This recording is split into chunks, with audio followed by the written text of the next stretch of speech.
কুকুরটির কানে অনেক সমস্যা দেখা যাচ্ছে।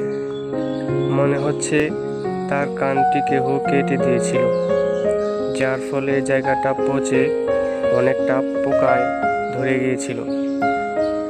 আমাদের টিম অতি জলদি এখানে আসছে কুকুরটির চিকিৎসা করার জন্য। আমরা খুব দ্রুত তার চিকিৎসা করব।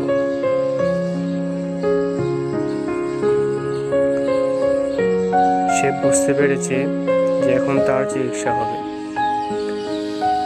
সে অন্যান্য কুকুরদের মতো নড়াচড়া করছে না, অনেক শান্ত এবং ভদ্রভাবে সে বসে আছে। আমরা এখন তার কানটি চিকিৎসা করব।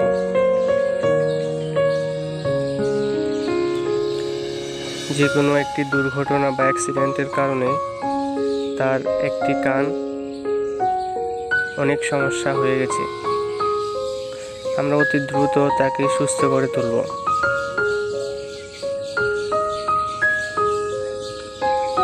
তার কানে একটি মেডিসিন দেওয়া হচ্ছে। এই মলমটি ব্যবহারের ফলে কানটি ধীরে ধীরে শুকিয়ে যাবে।